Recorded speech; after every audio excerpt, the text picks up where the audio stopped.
I am Swast sir and I am going to teach you time and tense.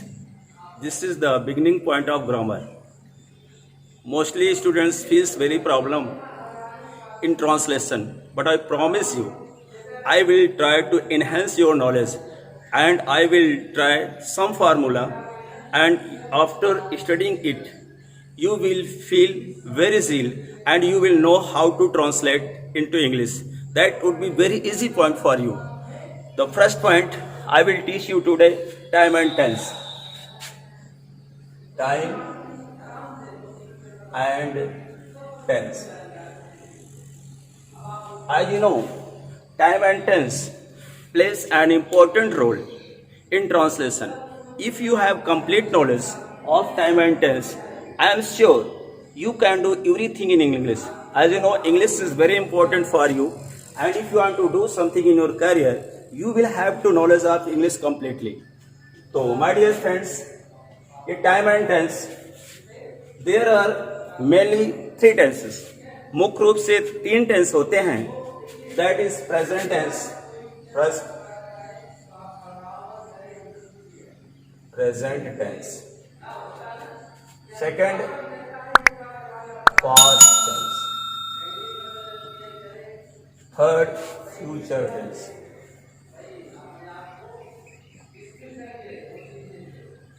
Future tense. Already I told you there are mainly three tense: present tense, वर्तमान काल; past tense, भूतकाल; future tense, भविष्यकाल. But every part has three extra part. हर में तीन और खंड हो जाते हैं, तो टोटली देयर आर 12 टेंसेस. कुल मिला के 12 टेंस होते हैं. 12 टेंस में जो फर्स्ट टेंस है उसका नाम है present indefinite tense. Present indefinite tense, वर्तमान अनिश्चित काल. अब प्रेजेंट इंडेफिनिट टेंस, जैसा कि आप जानते हैं कि पहला टेंस हमने आप लोगों को बताया कि जो पहला टेंस है प्रेजेंट इंडेफिनिट टेंस है. अब प्रेजेंट इंडेफिनिट टेंस का आपको इंट्रोडक्शन जानना है. इसमें बहुत सारी क्या बातें होती है, ये चीजें भी आपको सीखनी है. हम देखते हैं इसका इंट्रोडक्शन आपको बताते हैं. जब हम प्रेजेंट इंडेफिनिट टेंस का इंट्रोडक्शन देखते हैं,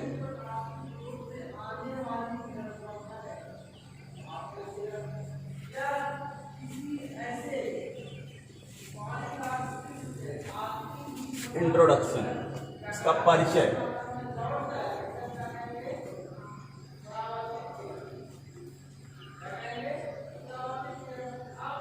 परिचय या पहचान.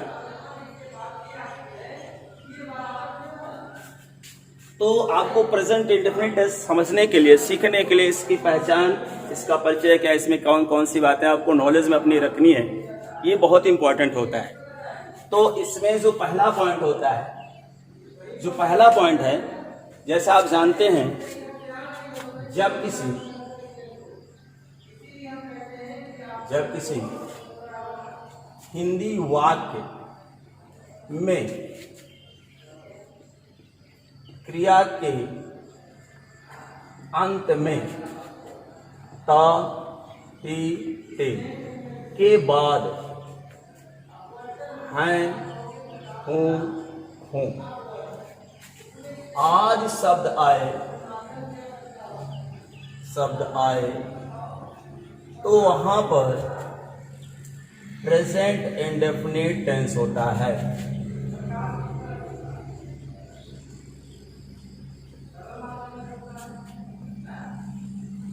टेंस होता है.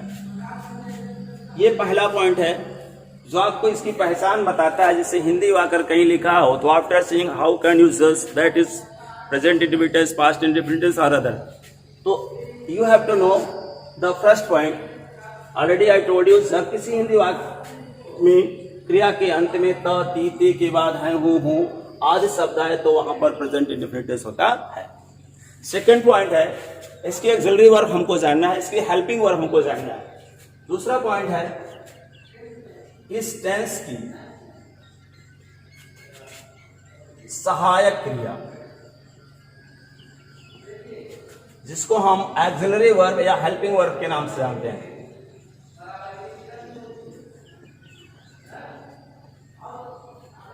वर्ब या जिसको हम कह सकते हैं हेल्पिंग वर्ब। इस टेंस की सहायक क्रिया एक्सिलरी वर्ब या helping verb do and does होती है। Do and does.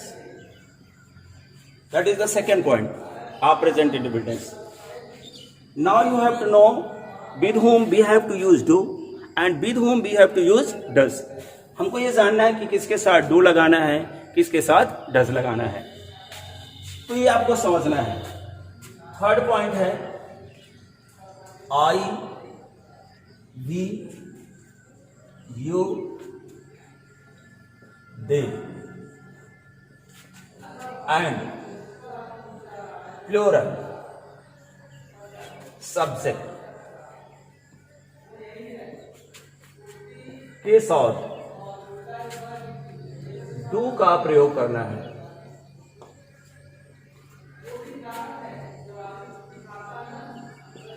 बट आपको याद रहे ये बात कि ये जो डू लगेगा ये केवल निगेटिव और इंट्रोगेटिव सेंटेंस में लगेगा, अफर्मेटिव में नहीं लगेगा। निगेटिव एंड इंट्रोगेटिव सेंटेंस में लगता है। अफर्मेटिव में आप इसका इस्तेमाल नहीं करेंगे। यदि आप अफर्मेटिव में करते हैं तो ये वाक्य इम्फाइट करने लगता है, जोर देने लगता है, तो इम्फैटिक स्टेटमेंट का यूज बन जाता है।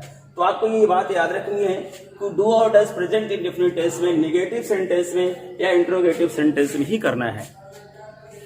फोर्थ पॉइंट है, हम डू के बारे में तो जान गए कि हमको आई, वी, यू, दे तथा प्लूरल सब्जेक्ट बहुवचनकर्ताओं के साथ हमको डू का प्रयोग करना होता है। अब हमको जानना है कि हमारा डज ये कहां लगता है। तो आप जाने जैसे ही, सी, इट, कोई नाम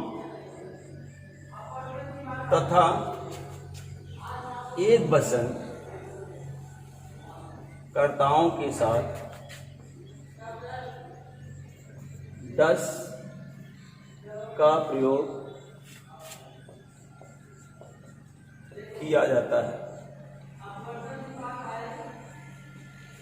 याद रहे ये भी निगेटिव और इंट्रोगेटिव सेंटेंस में ही होता है। निगेटिव एंड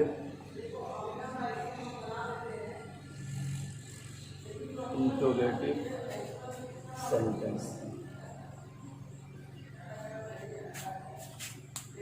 तो आप ये जान गए कि हमको डू और डज निगेटिव और इंट्रोगेटिव सेंटेंस में लगाना है। I, we, you, they and plural subject आएगा तो हम डू का प्रयोग करेंगे। ही, सी, इट कोई नाम तथा एक वचन कर्ता आ जाएगा तो उसके साथ हम डज का प्रयोग करते हैं।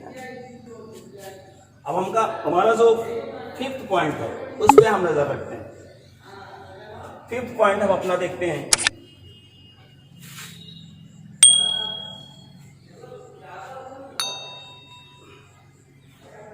अब हमको ये जानना है कि इस टेंस में क्रिया का कौन सा रूप लगता है। As you know, there are 3 forms of verbs mainly, but sometimes you can read 5 form of any verb. तो मेनली हमको 3 के ही बारे में रखना है। तो इसमें क्रिया का कौन सा रूप लगता है हमको ये भी जानने की जरूरत पड़ती है। तो स्टूडेंट्स आपको ये ध्यान रहे कि इस टेंस में क्रिया का पहला रूप अर्थात फर्स्ट फॉर्म प्रयोग किया जाता है।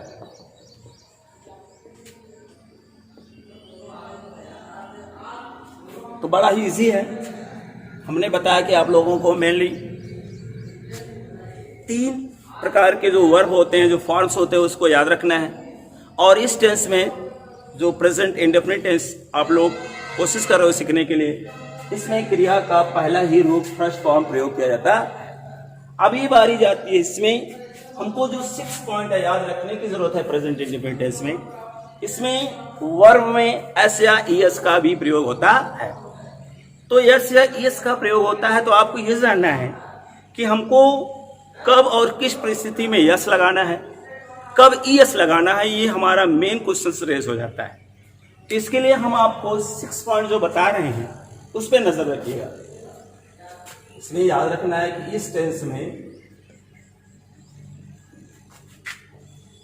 क्रिया में एस या ई एस का प्रयोग होता है। अब हमको ये जानना है इसमें एस कब लगता है और ई एस कब लगता है। ये पॉइंट आपको विशेष रूप से याद रखेंगे। तो 7 पॉइंट पे हम चलते हैं कि किसके साथ यस लगता है, किसके साथ ई एस लगता है। तो विद्यार्थियों से मैं ये कहना चाहता हूं कि इस बात को बहुत ही अच्छे तरीके से आपको क्रैम करना होगा, रटना होगा, सीखना होगा। जब किसी क्रिया का अंतिम अक्षर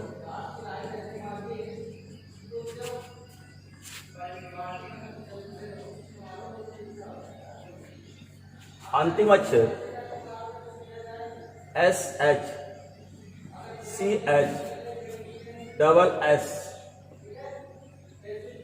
एक्स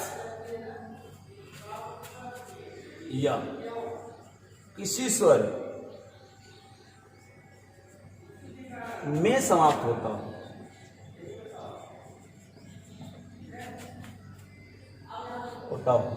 तो उन क्रियाओं के साथ या उन क्रिया के साथ ई एस का प्रयोग होता है।